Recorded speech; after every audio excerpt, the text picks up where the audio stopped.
할렐루야. 거룩하신 아버지, 오늘도 귀한 시간 갖게 하시고 하나님의 백성들과 함께 은혜를 나눌 수 있는 귀한 시간 주셔서 감사합니다.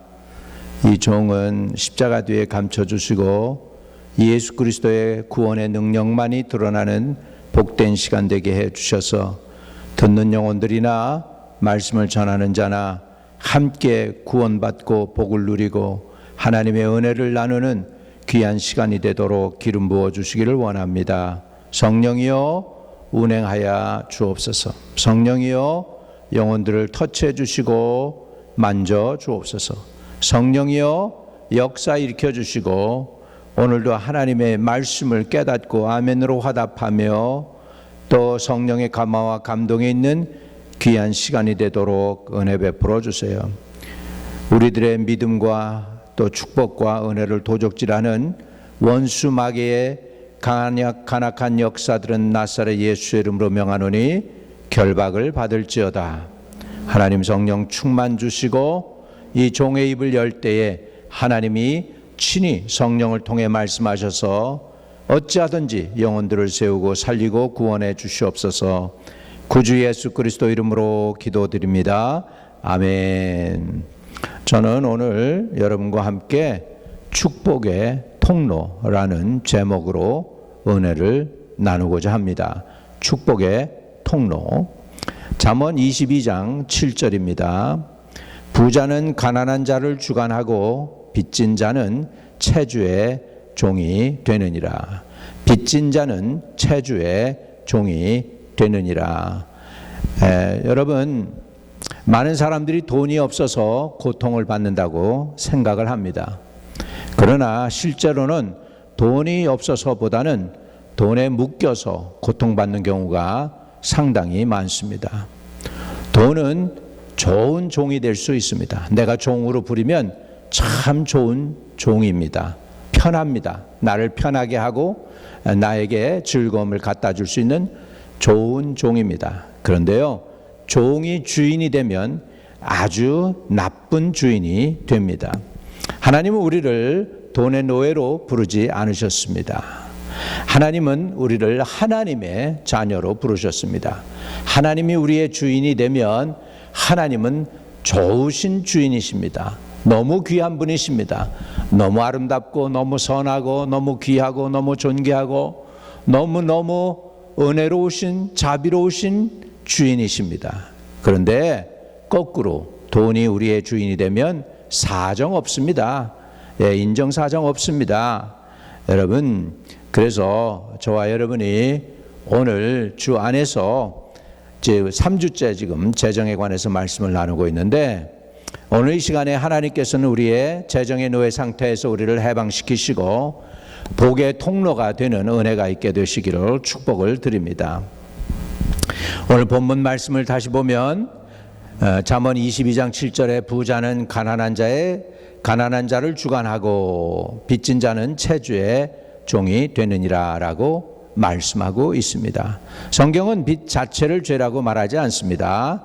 그러나 빚이 얼마나 위험한 건지에 대해서는 매우 강하게 경고하고 있습니다. 여러분, 혹시 여러분이 빚지잖아요. 모게지라는 말이 있죠. 모게지, 영어에. 여러분, 그 모게지라는 단어에서 똑같은 말로 mortician이 나왔어요. mortician이 뭐죠? 죽은 사람 관리해 주는 거, 화장해 주고 그러는 거죠. 모게지는 이게 목줄로 잡았다는 거예요. 죽음의 줄로 이렇게 목이 매였다라는 뜻이 있어요. 그 정도로 이 모게지, 남의 빚을 가지는 것은 위험한 것이죠. 우리가 빚지면 어떻게 됩니까? 자유를 빼앗기죠. 하고 싶은 일을 못하게 됩니다. 자유만 빼앗깁니까? 평안도 빼앗기죠. 잠도 못 자죠. 또 우리가 어떻게든지 믿음 생활 하려고 그러는데 빚지고 나면 그 스트레스 받아가지고 믿음도 약해집니다. 하나님보다 청구서를 먼저 그리고 더 보게 된다는 사실입니다. 성경에는 빚지지 말라고 얘기하고 있어요. 로마서 13장 8절에 보면 피차 사랑의 빚 외에는 아무에게든지 아무 빚도 지지 말라라고 말씀합니다. 나는 지금 하나님의 음성을 듣는가? 아니면 대출 상환일이 더 민감한가? I gotta pay the rent tomorrow. I gotta pay the debt tomorrow. 이런 것들이 얼마나 우리를 스트레스 받게 하는지 모릅니다. 여러분, 하나님께서는 저와 여러분이 돈의 노예가 되지 말고 돈을 지배하고 또 축복의 통로가 되라고 오늘 이 말씀을 저와 여러분에게 주시는 줄로 믿습니다. 전도서 5장 10절에 보면 은을 사랑하는 자는 은으로 만족하지 못한다라고 말씀하고 있어요. 여러분, 돈을 모으게 되면 자꾸 더 모으고 싶습니다. 그래서 내가 15,000불 있다, 20,000불 되기 원하고 20,000불 되면은 30,000불 가기 원하고, 이 탐욕이 끝이 없다라는 것이죠. 세상은 거짓말합니다. 조금만 더 있으면 행복할 거야. 돈 조금만 더 있으면 돼. 조금만 더 가지면은 너는 정말로 편안해진다. 이렇게 거짓말을 합니다. 그러나 오늘 성경에 보면 누가복음 15장에서는 12장 15절에는 삶과 모든 탐심을 물리치라라고 하고 있습니다. 탐심을 물리치래요. 탐심이 죄라고 성경은 말씀하고 있습니다. 누가복음 12장에 보면은 여러분이 잘 아는 대로 어리석은 부자의 비유가 나오고 있습니다. 그가 농사를 잘 지었습니다. 엄청나게 곡식을 모았습니다. 그리고는 그가 얘기합니다. 내가 곡간을 헐고 더 크게 짓자. 그리고 내가 즐기자. 이렇게 했습니다. 근데 그가 곡간을 더 헐고 더 크게 짓고 뭐 이러는 것, 그런 건 뭐 그게 문제가 있는 건 아니에요. 그런데 문제는 뭐였냐면 그 모든 인생의 계획 속에서 하나님이 빠졌다라는 것입니다. 여러분, 곡간 더 크게 져요. 우리가 그 곡간을 크게 주고 여러분 축복의 통로가 돼서 이웃들에게 나눠주고 베풀고 하면 얼마나 좋겠습니까? 제가 저쪽에 롱아일랜드 주이시 하스피럴 그쪽으로 갔더니 크게 건물 하나 섰는데 거기에 보니까 저커벅 빌딩이라고 돼 있더라고. 막 저커벅이 롱아일랜드 주이시 하스피럴에 기증을 해가지고 뭐 60억인가 기증을 해서 큰 메디컬 센터를 지은 걸 봤습니다. 이렇게 여러분 돈이 있을 때 돈이 여러분 다른 사람을 축복하는 축복의 통로가 될 때, 돈을 이렇게 나누게 될 때, 그때 하나님께서 그런 것들을 기뻐 받으시는 것이죠. 이 어리석은 부자의 문제는 뭐였냐면 그 계획 속에는 하나님이 빠졌습니다. 하나님이 자신을 드러내십니다.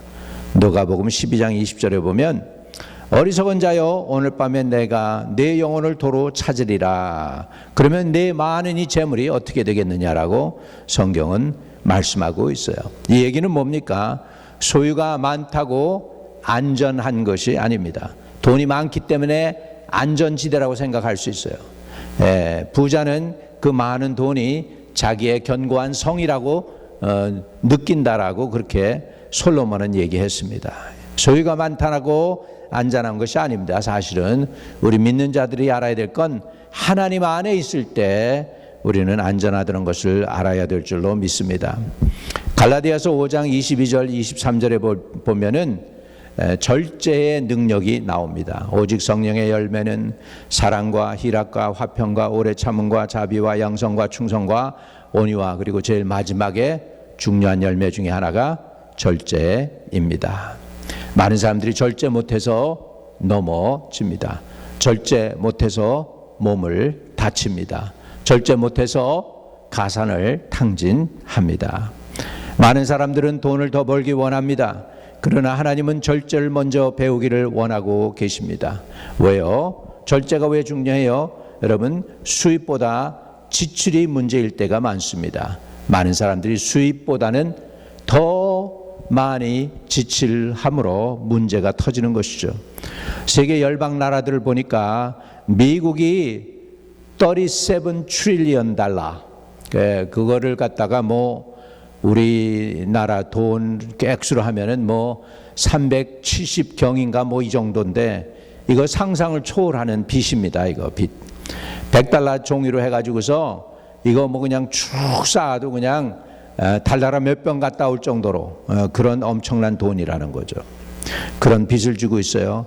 미국도 그렇지만은 중국도 빚을 지고 있더라고 보니까 7 트릴리언 달러. 예. 37 트릴리언보다는 작지만 7 트릴리언이다. 일본도 한국도 지금 빚이 막 불어나고 있습니다. 이게 뭐예요? 수입보다 지출이 더 많다는 것입니다. 네, 이 나라들이 생존을 위해서 자꾸 돈을 쓰는 거죠. 자기 돈이 아니고 남의 나라 돈을 쓰고 있습니다. 일본도 빚이 많습니다.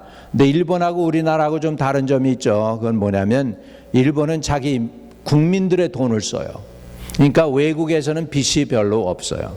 한국은 빚이 다 외국 겁니다. 옛날에 그래서 한국이 빚이 많아가지고 어떻게 됐어요? 빚이 많이 져가지고서 IMF 터졌잖아요. IMF 터졌잖아요. 이런 일이 또 일어날 수 있다는 거예요. 그래서 우리가 깨어 있어야 될 줄로 믿습니다. 잠언 21장 20절에는 지혜 있는 자의 집에는 귀한 보배와 기름이 있으나 미련한 자는 이것을 다 삼켜버리느냐. 절제 없으면 이 보배, 기름이 다 사라져버린다는 거예요. 다 탕진해 버린다는 것이죠. 현대인의 문제가 뭐냐? 필요 때문에 소비하지 않고요. 충동 구매, 감정으로 소비할 때가 너무나 많다라는 거예요. 외로워서 소비합니다. 스트레스 때문에 소비합니다. 남하고 비교해서 저 사람이 내가 가진 것보다 더 좋은 거 가졌다고 생각해서 소비합니다. 이게 바로 현대인의 문제입니다. 여러분, 그래서 스스로도 한번 질문해 봐야 돼요. 나는 필요한 것을 사는가 아니면 원하는 것을 사는가도 한번 생각해 보시기를 바랍니다. 우리 하나님이 축복하는 사람은 어떤 사람이냐? 하나님은 흘려보내는 사람을 축복해 주셔요. 고린도후서 9장 6절에 보면은 적게 심은 자는 적게 거두고 많이 심은 자는 많이 거둔다라고 하고 있습니다. 하나님의 경제 원리는 이것입니다. 창고는 막히면 썩습니다. 여러분, 강물은 흐르면 살아납니다. 하나님은 저수지를 원치 않습니다. 하나님은 유통하는 걸 잘 하시기를 원하세요. 통로가 되기를 원하세요. 여러분, 공장보다도 돈을 잘 버는 데가 어딘 줄 아십니까? 유통하는 데요. 아마존이 공장입니까? 공장 아니죠. 미국에서 제일 부자가 한때는 됐었죠. 조 베조스라는 사람이. 그 뭐예요? 유통업자예요. 물건을 가져다가 공장에서 만든 물건을 유통시켜요. 예. 그래가지고 부자가 된 사람입니다. 여러분, 이게 하나님의 경제 원리예요. 막히면은 안 돌아갑니다. 썩습니다. 강물은 흐르면 살아납니다. 여러분, 갈릴리 호수는 저기 단 위도 저 위쪽에 산에서 내려오는 헐몬산에서 내려오는 그 물을 받아가지고 그냥 가지고 있는 게 아니고 밑으로 흘러내보냅니다. 그냥 흘러내려가니까 갈릴리 호수에는 물고기들이 많이 삽니다. 그래서 거기 베드로가 거기서 어업을 하고 있었던 것을 우리는 알죠. 사해바다에 여러분 고기 있는 거 보셨어요? 거긴 죽은 바다죠. 그래서 사해라고 그러잖아요. 죽은 바다라고. 여러분, 막히면은 썩어요. 안 좋아져요. 유통시켜야 됩니다. 저와 여러분도 복의 통로가 되시기를 주의 이름으로 축복합니다. 창세기 12장에 보면 너는 복이 될지라 라고 말씀하고 있어요. 하나님은 아브라함에게 복만 받으라고 하지 않으시고 복이 되라, 다시 말하면 축복의 통로가 되라고 말씀하고 있습니다. 사르밧의 과부 하나 있었습니다. 엘리야 선지자 시대에 하나님이 사르밧으로 가서 과부로 인해서 너를 먹여주시겠다고 하나님 말씀하세요. 그때 그 과부에게는 마지막 떡 한 조각 만들 만한 마지막 기름과 마지막 밀가루만이 있었어요. 여러분, 이거 인간적인 계산으로 이거 주면 나는 죽는다였어요. 이거 오늘 내 아들과 함께 만들어 먹고 죽으려고 합니다 했었어요. 근데 얼마나 하나님이 야속하신 것 같아요. 선지자 통해서 야, 그걸 갖다가 나를 위해서 그 떡을 만들어줘. 그 기름과 가루로 나를 위해서 만들어줘. 그러면 내가 형통한다. 그래서 하나님의 말씀에 순종합니다. 인간적으로 보면 이거 마저 주면 나는 죽는데, 그랬는데 하나님은 순종하라고 합니다. 결국은 순종했어요. 그 결과가 열왕기상 17장 16절입니다. 통에 가루가 떨어지지 아니하고 병에 기름이 없어지지 아니하니라. 할렐루야. 이게 하나님이 주시는 기적입니다. 언제 그 기적이 나타납니까? 베풀 때, 유통할 때, 나눌 때입니다. 저와 여러분이 축복의 통로가 되시기를 주의 이름으로 축복합니다. 오늘 우리가 질문해 볼 필요가 있어요. 내 삶에서 예수님의 손에 내가 무엇을 들려드려야 되는가? 여러분, 예수님이 빈들에 나가서 사람들이 따라왔을 때 그들을 먹여주라고 제자들에게 말씀하니까 제자들이 아니 어떻게 우리가 그들을 먹입니까? 그럴 때 안드레가 여기에 어린 소년이 물고기 2마리와 떡 5덩이를 가져왔나이다. 그러나 이게 얼마나 되겠습니까? 예수님은 그거면 족하다고 하시고 사람들을 다 자리에 앉히시고 축사하시고 나눠줬더니 12강주리가 남습니다. 여러분, 나눌 때, 제자들이 나눌 때 기적이 일어났습니다. 나눌 때. 여러분, 그래서 하나님은 저와 여러분에게 뭐라고 말씀하시냐? 부자가 되라는 것이 아니라 청지기가 되라고 말씀하는 것입니다. 성경은 부자가 되는 것을 정죄하지 않습니다. 그러나 돈을 사랑하는 것은 잘못됐다고 경고합니다. 디모데전서 6장 10절에 보면 돈을 사랑하는 것이 일만하게 뿌리가 된다는 것입니다. 돈이 문제가 아니고 돈에 대한 사랑이 문제인 것입니다. 여러분, 예수님은 이렇습니다. 소유보다는 사명을, 그리고 축적보다는 나누어 주기를 원하셨고 탕몇보다는 사랑하기를 원하셨습니다. 오늘 저와 여러분이 나누는 복을 누리시기를 바랍니다. 축복의 통로가 되시기를 주의 이름으로 축복합니다. 성도 여러분, 그래서 하나님은 돈을 쫓는 사람으로 여러분이 살기를 원치 않으십니다. 돈을 다스리는 사람으로 사시기를 원합니다. 더 정확히 말하면 돈을 하나님께 맡기고 하나님께 다스림을 받는 사람으로 되시기를 원하고 계십니다. 오늘 그래서 주님은 이렇게 선언하십니다. 너는 복을 저장하는 사람이 아니라 복을 흘려보내는 사람이 되라. 거룩하신 아버지 하나님, 돈에 대한 두려움과 탐욕을 내려놓습니다. 빛의 종이 아니라, 빚져서 고민하고 괴로워하는 사람들이 아니라 하나님의 자유로, 하나님이 주신 은혜로, 진리로 자유케 하시고 또 절제하는 지혜도 주시고 소비를 다스리게 하시고 나눔의 기쁨을 알게 해주시고 축복의 통로가 되게 도와 주시옵소서. 아버지, 우리를 복의 저장고가 아니라 복의 통로로 사용할 수 있게 허락해 주세요. 우리 주 예수 그리스도 이름으로 기도드립니다. 아멘. 혹시라도 여러분 예수를 아직도 구주로 영접하지 아니했으면 예수를 구주로 영접하는 시간이 되기를 축복합니다. 아주 간단합니다. 예수를 마음에 믿고 입으로 시인하면 여러분 하나님의 자녀가 됩니다. 예, 제가 여러분을 위해 도와드릴게요. 주 예수님, 나는 죄인입니다. 오늘날까지 방황하며 살았습니다. 그러나 예수님이 길이요 진리요 생명 되신다는 것을 믿고 받아들입니다. 이제 내 안에 오셔서 나의 구세주가 되어주시고 나의 모든 죄를 사해 주세요. 하나님 은혜 주시면 내 인생 가운데 남겨져 있는 빚이 있다면 다 갚을 수 있는 능력도 주세요. 그리고 베풀며 살 수 있는 하나님의 거룩한 백성들이 다 되도록 축복해 주시옵소서. 구주 예수께서 나의 모든 죄를 사해 주신 것을 믿고 이제 나의 왕으로 나의 구세주로 받아들입니다. 나를 떠나지 마시고 나와 함께 영원토록 동행해 주세요. 예수 그리스도 이름으로 기도드립니다. 아멘. 여러분이 그 말씀에 아멘으로 화답했으면 여러분은 구원받았습니다.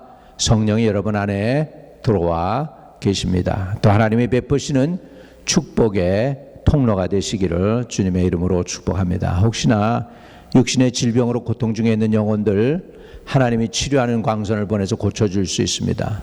여러분 하나님이 치료하시면 외양간에서 나온 송아지같이 뛰게 될 줄로 믿습니다. 그런 기쁨과 치유가 일어나기를 원합니다.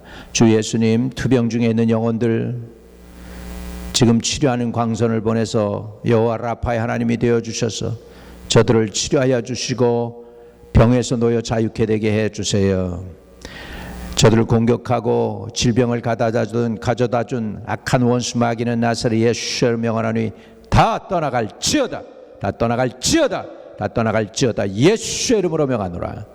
주의 백성들 자유케 하시고 축복의 통로로 살게 해주세요. 구주 예수 그리스도 이름으로 기도드립니다. 아멘. 하늘에 계신 우리 아버지여, 이름이 거룩히 여김을 받으시오며 나라에 임하옵시며 뜻이 하늘에서 이룬 것 같이 땅에서도 이루어지이다. 오늘날 우리에게 일용할 양식을 주옵시고 우리가 우리에게 죄 지은 자를 사하여 준 것 같이 우리의 죄를 사하여 주옵시고 우리를 시험에 들지 말게 하옵시며 다만 악에서 구하옵소서. 대개 나라와 권세와 영광이 아버지께 영원히 싸움나이다. 아멘.